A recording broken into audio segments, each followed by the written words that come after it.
دیکھیں جی فٹ بال میں جو پہلے 15 منٹس ہوتے ہیں نا وہ، اور ہاف کے آخری 10 منٹ جس کو ہم کہتے ہیں، اگر as a player I have played as well and I have learn this, یہ بہت امپورٹنٹ اور کروشل ہوتے ہیں، جس میں کیا ہوتا ہے آپ نے ٹیم کو اسٹیبل کرنا ہوتا ہے. You need to be very active, and اگلی ٹیم کیا ہوتی ہے آپ پہ پریشر اپلائی کرتی ہے. موروکو نو ڈاؤٹ پورے ورلڈ کپ میں ایک گول ان کو کنسیڈ ہوا ہے، رائٹ. تو بس یہ ہے کہ you can say they were a little bit hesitant, you can say goal, and they were lucky, France was lucky کہ deflect ہو کے, if you can see the highlights, they got the ball, and goalkeeper I believe he should have done a little bit more. وہ بس ایک point تھا جہاں پہ it took a split second, and جو ہرنینڈز ہیں ان کے full back, he scored the goal. So that was the factor that changed the whole game. پھر ایسی بڑی ٹیم, ورلڈ چیمپئن ٹیم کو گول کرنا اور انہوں نے کنسیڈ کرنا, it's very difficult. Even though they lost to Tunisia in the early rounds, but it was something different, because they had their players out of the team and they had to play new players and give the rest to the rest of the team. So it was a good game, it was a very good game for Morocco.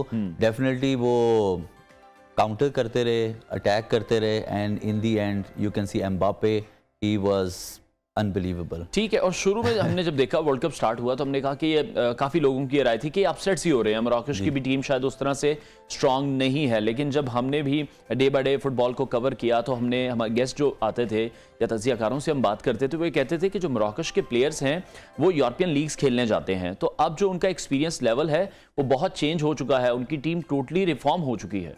ہاں جی بالکل ایسا ہی ہے. ان کے most of the players, I believe more than 11 or 12 players, they play in the European league already. اب بات یہ ہے کہ they play with the best as well. Hakimi ہیں, you can see he is one of the best players out there. پھر Ziyech جو ہے, he was a very great winger that he played all along. پھر صبرابات, and he was playing in the defensive midfield area. تو مطلب ایسے players جو already they are very established players. تو مسئلہ صرف یہ ہوتا ہے کہ it's all about temperament, it's about the day, this was not the day for Morocco. It was a very good tournament they had. They beat Spain, they beat Portugal, they beat Belgium, Croatia ان کے round میں تھی, who is the second semi-finalist as well. So they were consistent, but in the end fatigue, injuries, these are all the things you need to consider as well. And it's a World Cup, and ہر team جو ہے وہ جیتنے کے لیے آتی ہے, and France is no exception.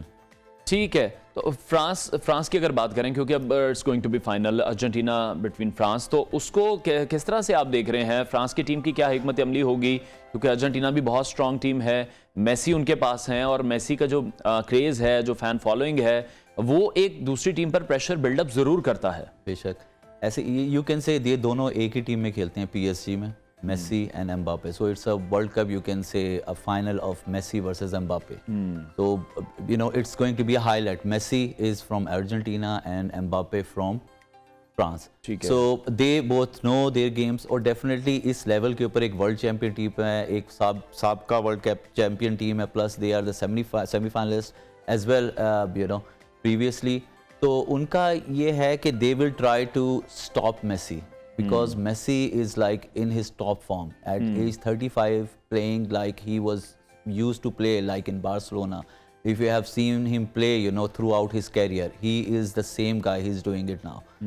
But if they stop Messi, they can stop Argentina. Yes, but it will be a very good game, a very aggressive game. You can see the South American game is totally different than the European game. تو آپ کو clearly جیسے Brazil ہے, Argentina ہے, you can see other South American games as well, they play very aggressive football, and they are totally based on to Messi. So Messi is the person that they need to stop. And obviously on France side, Mbappe, Giroud, Griezmann, Dembele, this is a force as well in itself, It's very hard to defend against this kind of an attack too. اور اگر Portugal کی بات کریں یا Brazil کی بات کریں, وہ بھی بہت بڑے اپسیٹ ہوئے, جو ان کا ورلڈ کپ سے باہر ہو جانا بھی ایک بہت بڑا اپسیٹ تھا. جس طرح سے اب رونالڈو کا بھی آخری ورلڈ کپ ہے, میسی کا بھی آخری ورلڈ کپ ہے شاید, تو رونالڈو سے بڑی ایکسپیکٹیشنز تھی لوگوں کو. میسی کا بھی اب آخری ورلڈ کپ ہے, لوگ بہت زیادہ ایکسپیکٹ کر رہے ہیں, اور پہلے یہی کہا جا رہا تھا کہ شاید پورٹوگل اور ارجنٹین اگر فائنل میں آتے تو ایک بہت بڑا میچ ہوگا. یہ ہونا تو ویسے ایسا ہی چاہیے, کیونکہ کہتے ہیں ایک فیری ٹیل سٹوری جو سی ہے اس کا اینڈ ہونا ضروری, وہ ضروری تھا کہ it was all along who was the best, Messi اور Ronaldo. But if you see Messi right now, he is in his top form, and I believe like any midfielder you can say, you can pick from the world, he's like on top there, you know. And Ronaldo definitely, he has changed his game throughout the years. He was playing at the wing, then you know all the sides. He was, when you're 37, you know, definitely the age catches up to you. Jitna marzi aap fitness kar lein, jitna marzi kar lein, but there is a factor there. He was not in his form in this World Cup, because he had went through a lot of stuff, family and things, then Manchester United. So it was not a good story going for him. In the end, you know, the coach sat him on the bench as well. So frustration piles up. But second half میں انہیں موقع ملا تھا. اور میرے خیال میں اگر رونالڈو جیسا پلیئر آپ کے پاس ہو and you bench him, and I think that he doesn't deserve it. کہیں پہ بھی ہو. تو ابھی پاکستان کی ذرا بات کر لیتے ہیں. لیاری میں آپ کو پتا ہے بہت زیادہ کریز ہے فٹ بال کو لے کر, منی برازیل اس کو کہا جاتا ہے. لیاری کے جو فینس ہیں ان کی تو جو ایکسپیکٹیشنز ہیں وہ صرف میسی سے ہیں. وہ تو دیکھ رہے ہیں ارجنٹین کی ٹیم کی طرف, کیونکہ بہت زیادہ سپورٹ ہے وہاں سے میسی کو اور ارجنٹین کو. میں پرسنلی خود بھی جو ہوں نا اس ورلڈ کپ میں, I support Messi as well. ٹھیک ہے. Because all throughout the World Cups I have supported Argentina. It's not about Messi. Messi is like playing in these World Cups. But I'm talking about when I was really young, I saw for the first time Maradona in 86, you know. That when my dad was telling me, بیٹا یہ دیکھ, سر ہم تھوڑی سی اردو بول لیتے ہیں, لیاری والے بھی سمجھ لیں. لیاری والے بھی سمجھ لیں. لیاری میں لیاری گیا ہوں, میں لیاری میں کھیلا بھی ہوا ہوں, KMC اسٹیڈیم اینڈ یہ سارے ایریا میں, کراچی میں رہا بھی ہوا ہوں. اینڈ کراچی کا جو کریز ہے نا فٹ بال کا, اٹس لائک گریٹ, زبردست. اور وہاں پہ جو برازیل کی فین فالوئنگ تھی, اب definitely Brazil is out, second South American team is there, Argentina. بالکل. تو every one is supporting Messi. Messi کا جو ہے وہ کریز ہے اس وقت, اور آخری ورلڈ کپ ہے. میں کہتا ہوں کہ یہ ٹاپ پلیئرز ہیں جن کو آپ دیکھ رہے ہیں ان کے پرائم کے اندر, اور for the last time you are watching them, آخری دفعہ دیکھ رہے ہیں. اس کے بعد آپ کو موقع ملے گا نہیں ملے گا ورلڈ کپ. جو پاکستانی ٹیم ہے فٹ بال ٹیم, اس کو لے کر ہم کب اتنے کریزی ہوں گے؟ پاکستان ٹیم کو ذرا بھی اس بارے میں اٹس اے بگ ڈیبیٹ کہ کہاں پہ ہوگی تھرو آؤٹ دا ایئرز. ابھی تو ہمیں ایک پروسیس سے گزرنا ہے, ابھی نارملائزیشن ہے, پھر اس کے بعد فیڈریشن کس کی بنتی ہے, پھر گراس روٹ لیول سے پھر سے ہمیں پلیئرز بنانے ہیں.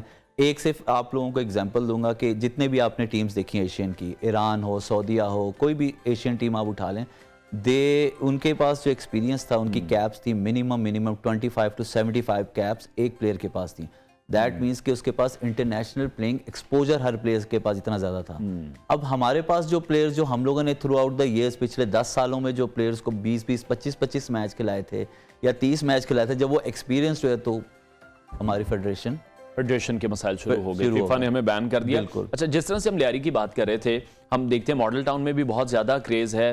یہاں پر لوگ بچے جو ہیں وہ آئے ہوتے ہیں, پریکٹس کر رہے ہوتے ہیں. پاکستان میں ٹیلنٹ بھی ہے, کریز بھی ہے فٹ بال کو لے کر. لیکن جب ہم فیڈریشن کی طرف دیکھتے ہیں, کوئٹہ کے اندر فٹ بال بہت زیادہ کھیلا جاتا ہے, تو جو نیا ٹیلنٹ ہے وہ بہت زیادہ ڈسکریج ہو رہا ہے ان تمام معاملات کی وجہ سے. تو کب تک یہ فیڈریشن کے مسائل بھی ٹھیک ہوں گے؟ یہ تو میں جیسے آپ کو بتا رہا تھا, ایک نارملائزیشن کمیٹی اس وقت قائم کی گئی ہے جو فیفا کی طرف سے ہے. اب انہوں نے جو ہے وہ الیکشنز کرانے ہیں. جب یہ الیکشن ہوں گے تو اس کے بعد ہی پروسیڈنگ شروع ہوں گی فٹ بال کی جو اس کنٹری میں ہونی ہے. I have been through this process, میں بھی اس چیز سے گزرا ہوں, میں نے بھی سارا یہ دیکھا ہے, ڈسٹرکٹ سے نیچے سے ہر چیز. تو پلیئرز جو ڈسکریج ہو رہے ہیں وہ اس وجہ سے ہو رہے ہیں کیونکہ فیوچر نظر نہیں آ رہا. کیونکہ فیوچر کیا ہے پاکستان کے اندر, فیوچر یہ ہے اگر ایک غریب بچہ یا کوئی وہ فٹ بال کھیلتا ہے جو ایک ٹیلنٹڈ ہے, اوبویسلی زیادہ تر آپ دیکھیں گے غریب ہی جو ہے, جو ایک میڈیوکر لیول یا میڈیوکر سے نیچے ہے, اس میں ہی آپ کو ٹیلنٹ زیادہ نظر آئے گا.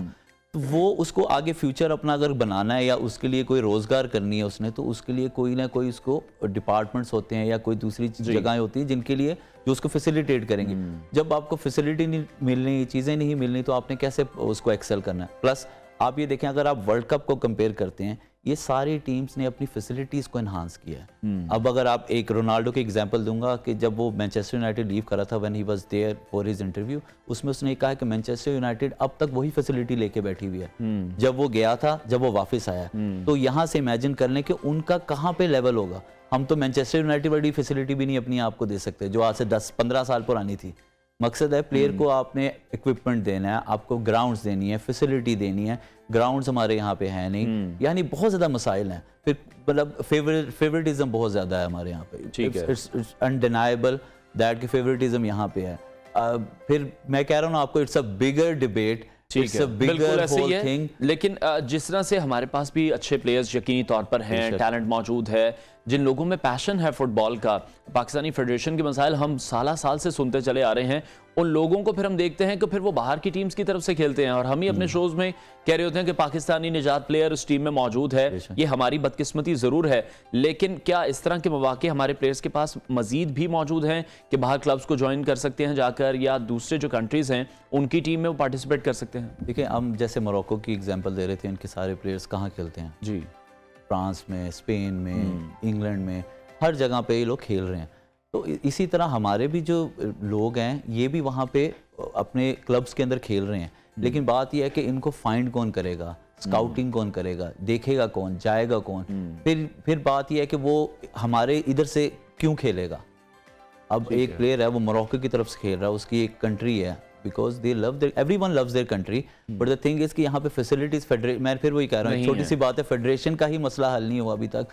تو پلیئر جو ہے اس کو کیا ملے گا کھیل کے. اور پلس آپ دیکھیں کہ کوئی اگر کسی کنٹری کی طرف سے کھیلتا ہے تو اس کو جو آگے کی جو کلبز ہوتے ہیں وہ ایک کنٹریز کا نام بھی, Brazil is not a very rich country, اتنی امیر نہیں ہے, لیکن اس کا نام کس لیے ہے؟ اس کا نام اس فٹ بال کی وجہ سے. ایک شارٹ کمنٹ یہ کر دیجئے گا کہ فیوریٹ ٹیم آپ کی کون سی ہے فائنل کے لیے, اور آپ کو کیا لگ رہا ہے کون جیتے گا؟ فیوریٹ تو میری obviously ارجنٹینا. ٹھیک ہے, no doubt about it. If they lose or win, okay, that's a separate thing. But my favorite team is Argentina. ٹھیک ہے. And I believe Messi will be the factor in that match because he's playing like a total different mode, you know. He's on a total different level right now. تو اس کو match کرنا, اس کو روکنا اس کو kind of very hard job to do, task ہے. ٹھیک ہے جی, best wishes for both of the teams. اور فواد نثار ہمارے ساتھ اسٹوڈیو تھے اور وہ یہی کہہ رہے تھے اگر پاکستانی فٹ بال کی اسپیسیفکلی بات کریں تو جو فیڈریشنز یہاں پر موجود ہیں ان کے مسئلے مسائل حل ہونے چاہیے, تاکہ پاکستان میں بھی جس طرح کا فٹ بال کا کریز موجود ہے, لیاری میں ہے, کوئٹہ میں ہے, ملک کے دیگر شہروں میں بھی ہے, تو یہ جو تمام ٹیلنٹ یہاں پر موجود ہے اس کو بھی موقع ملنا چاہیے. بریک لیں گے, بریک کے بعد آپ کو جوائن کریں گے, مزید کچھ سیگمنٹ شامل کریں گے. Stay with us.